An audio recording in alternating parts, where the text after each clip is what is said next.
इस हादसे का महत्व इसलिए भी बहुत ज्यादा है कि खुद प्रधानमंत्री नरेंद्र मोदी भी तेजस में उड़ान भर चुके हैं। उन्होंने 25 नवंबर 2022 को बंगलुरु में तेजस फाइटर प्लेन में उड़ान भरी थी। किसी भारतीय प्रधानमंत्री की फाइटर प्लेन में यह पहली उड़ान थी। तेजस में उड़ान भरने से पहले मोदी बंगलुरु स्थित हिंदुस्तान एरोनॉटिक्स लिमिटेड भी पहुंचे थे। हादसे के बाद भारतीय वायुसेना ने लड़ाकू विमान क्रैश होने के कारणों की जांच के लिए कोर्ट ऑफ इंक्वायरी बैठा दी है। के एयर शो में जिस पर पूरी दुनिया की निगाहें थीं, वहां हमारा तेजस कैसे गिरा। हजारों लोगों के सामने भारतीय वायुसेना का फाइटर जेट तेजस हवा में कलाबाजियां खाता हुआ नीचे आ गया। गिरते हुए उसमें भयानक आग लग गई। कुछ देर तक वो घिसटता रहा और फिर खाक। इसे उड़ा रहे भारतीय वायुसेना के पायलट को निकलने तक का मौका नहीं मिला। इस हादसे में वो शहीद हो गया।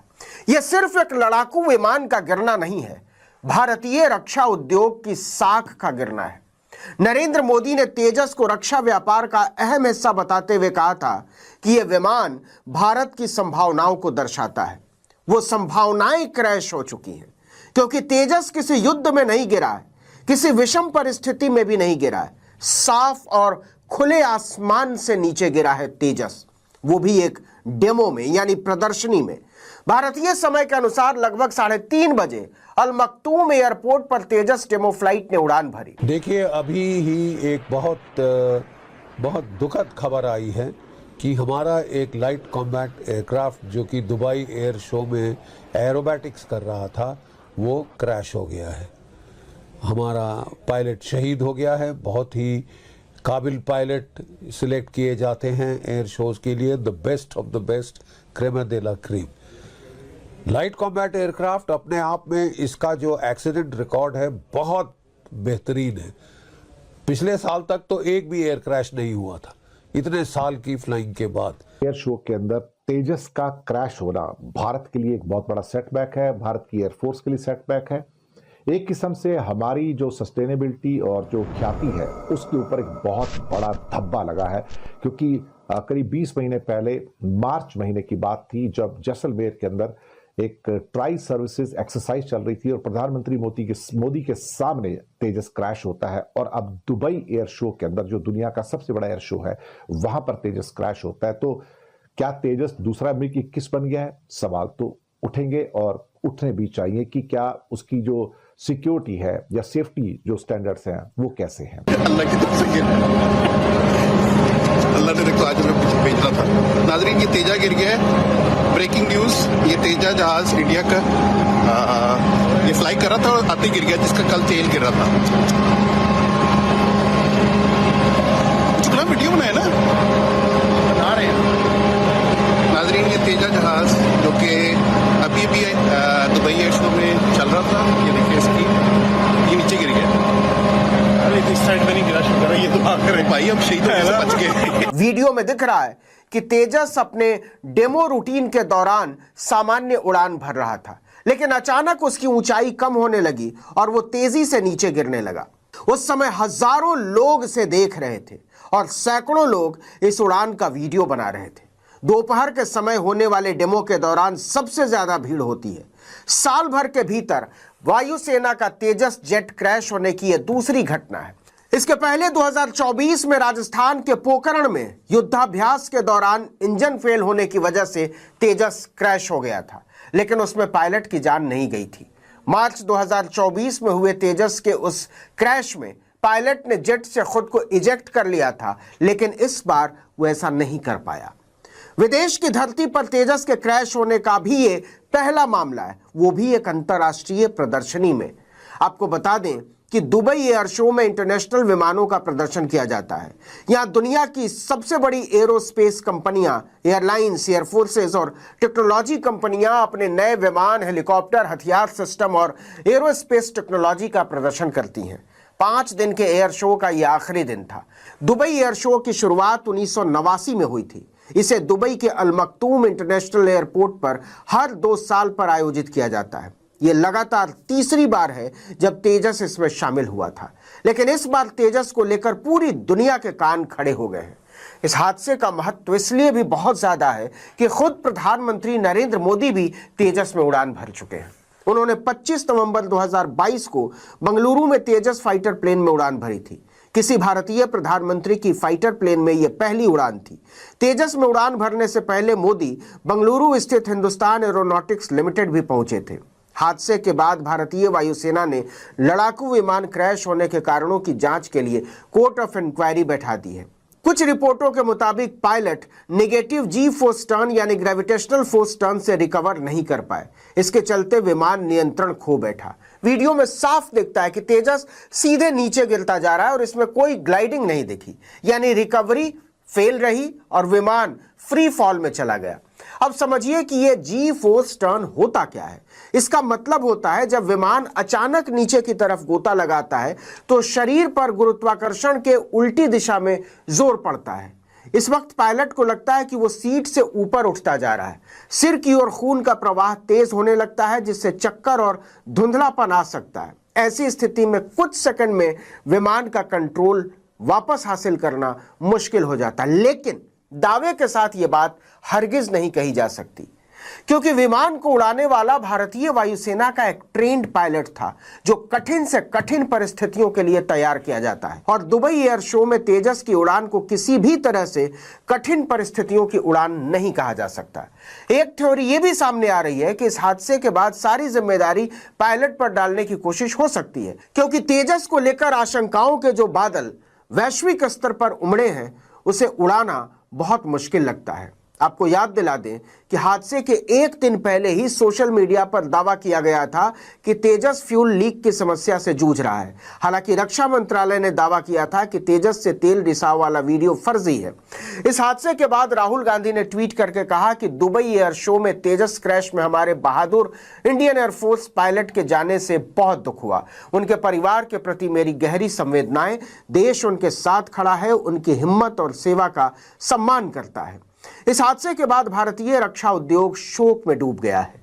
तेजस कई मायनों में मील का पत्थर था। सबसे बड़ी खासियत तो यही थी कि यह पहला लड़ाकू विमान है जिसमें 50% से ज्यादा कलपुर्जे यानी मशीनरी भारत में ही तैयार हुई है। दूसरे, इस विमान में इजराइल की सबसे मॉडर्न टेक्नोलॉजी से लैस ELM 2052 रडार सिस्टम लगाया गया है। इसमें अमेरिकी कंपनी का इंजन GEF 404 लगा हुआ है। तेजस एक साथ 10 लक्ष्यों को ट्रैक करके उन पर निशाना साधने में सक्षम है। तीसरी खूबी, तेजस में बेहद छोटी उड़ान पट्टी यानी केवल 460 मीटर के रनवे से टेक ऑफ करने की क्षमता है। और चौथी खूबी, तेजस भारत के बाकी चारों top fighter jet Sukhoi, Rafale, Mirage और MiG-29 की तुलना में सबसे हल्का है। तेजस का वजन सिर्फ 6500 किलो है। ऐसा तेजस अगर एक अंतर्राष्ट्रीय प्रदर्शनी के दौरान गिर जाता है तो इसके मायने बहुत बड़े हो जाते हैं। तेजस भारत की रक्षा क्षमताओं और मेक इन इंडिया अभिमान का प्रतीक है, भारत की आत्मनिर्भरता का प्रतीक है। इस दुर्घटना ने भारत की साख को नुकसान पहुंचाया है, खासकर अंतर्राष्ट्रीय खरीदारों के बीच। आपको बता दें कि दुबई एयर शो हथियारों का एक प्रमुख वैश्विक बाजार माना जाता है। दुनिया भर की सेनाएं और सरकारें यहां अपनी अपनी जरूरतों के हिसाब से विमानों की तकनीक, उनकी मारक क्षमताएं और कीमत का आकलन करने अपने अपने प्रतिनिधि भेजती हैं। तेजस को यहां गेम चेंजर के रूप में पेश किया गया था, लेकिन लाइव प्रदर्शन में क्रैश ने संभावित खरीदारों के मन में बहुत गहरे संदेह पैदा कर दिए, खासकर तब जब चीन J-10 जैसी मशीनें निर्यात कर रहा है। पाकिस्तान ने ऑपरेशन सिंदूर के दौरान राफेल से मुकाबला करने के लिए उसी का सहारा लिया था। कुछ विश्लेषकों का मानना है कि मनूवर के दौरान तेजस का इंजन या एवियोनिक्स फेलियर हो सकता है, लेकिन इससे इसकी क्षमताओं को लेकर उठे सवाल तत्काल खत्म नहीं होंगे।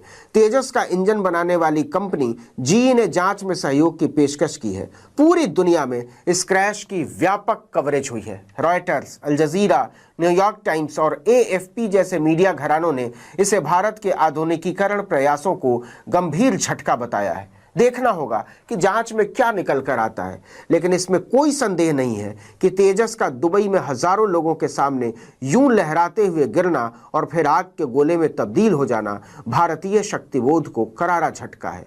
अगर इसमें हमारी वायुसेना का एक बहादुर पायलट शहीद न होता तो दुख कुछ कम होता। फिर जाके जैसलमेर के ऊपर, राजस्थान के ऊपर एक एयर क्रैश हुआ और उसमें भी कोई लोग कह रहे हैं कि वो जहाज़ बच गया था, बट एयर क्रैश हुआ था। और उसके बाद ये दूसरा एयर क्रैश है। याद रहे जहां आप इस तरह के एयर शोज में फ्लाइंग करते हैं आपको लो फ्लाइंग करनी पड़ती है और डेंजरस मनूवर्स करने पड़ते हैं to show off the capability of the aircraft, of the pilot and the aircraft. They go all out to impress because that is the aim of putting it there.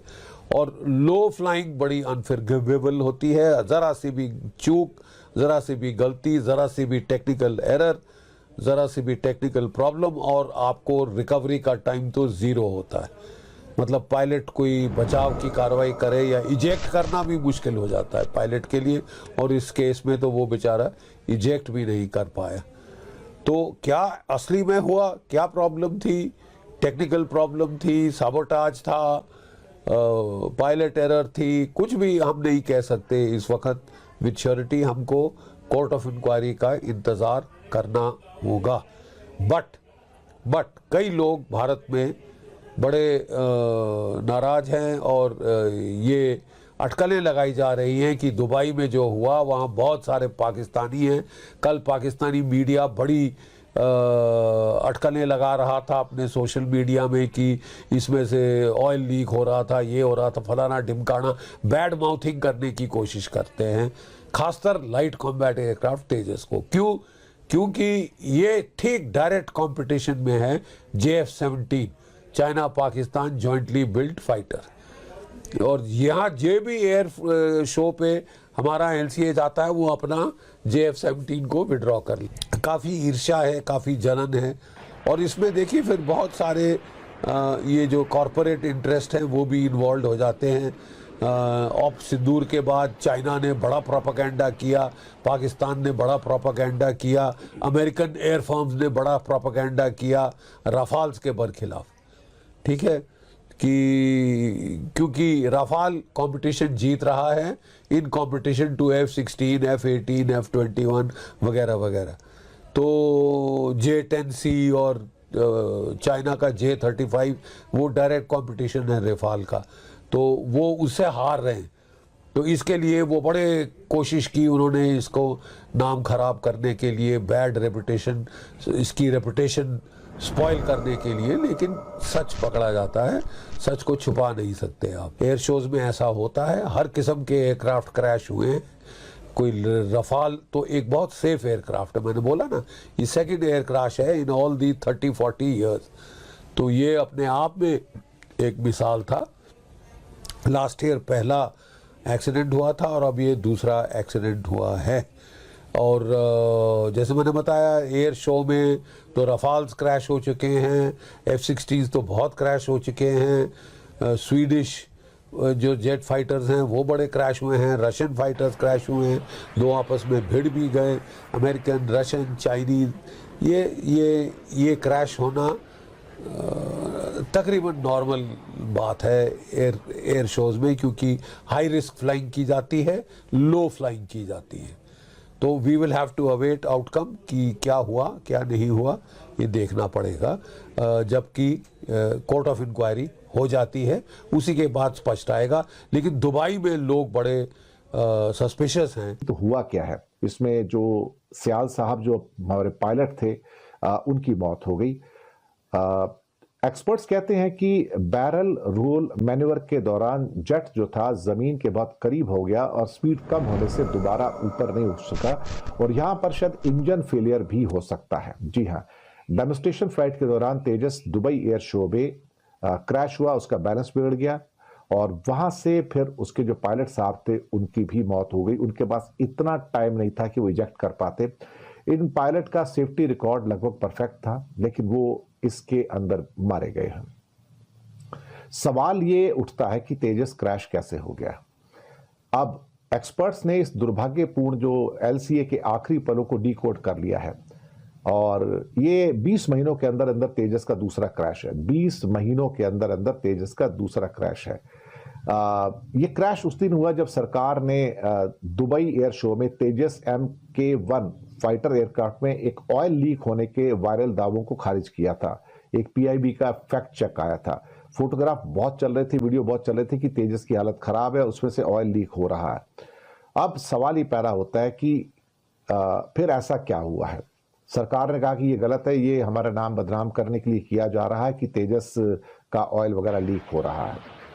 अब barrel role नाम का एक manoeuvre था उसके अंदर, जिसमें jet पलटता है फिर ऊपर आता है, इसमें पूरा एक एक्सियल रोटेशन हो जाता है। अब मुसीबत ये कि इसमें पायलट को कुछ देर के लिए उल्टा होना पड़ता है, फिर पूरी तरह से पलट जाता है। तो तेजस एक लूप बनाना चाहता था और वो लूप बनाने में कामयाब नहीं हुआ, मैन्यूवर पूरा नहीं हो सका। जेट को शायद दोबारा ऊपर उठने की स्पीड जो चाहिए थी वो स्पीड भी नहीं थी और आखिरकार ये क्रैश हो गया। हालांकि इस बैरल रोल को बहुत मुश्किल नहीं माना जाता है, पर अल्टीमेटली जो भी है जैसा भी है, क्या कहा जा सकता है। अब रही बात कि पायलट साहब की, तो इसमें मौत हो गई है और ये दिल दहला देने वाली खबर है। हमने एक बहादुर पायलट को खो दिया, पर कहीं ना कहीं सवाल अब इस एयरक्राफ्ट के ऊपर तो उठ ही रहे हैं। और जहां हम इस बात की कोशिश कर रहे थे कि इस एयरक्राफ्ट बनेगा तो हो सकता है कोई इसके ग्राहक मिल जाए, लेकिन सामने क्रैश होते हुए एयरक्राफ्ट को देख के भला अब इस तेजस को कौन खरीदेगा।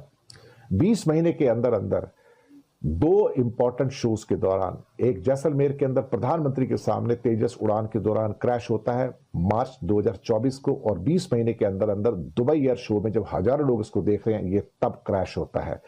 किसकी गलती है, क्या है, पता नहीं है, लेकिन तेजस क्रैश हो रहा है। और ये सवालात बहुत सारे उठ कर आते हैं कि भाई क्या तेजस की क्वालिटी भी पुअर है, क्या तेजस एक दूसरा MiG-21 है।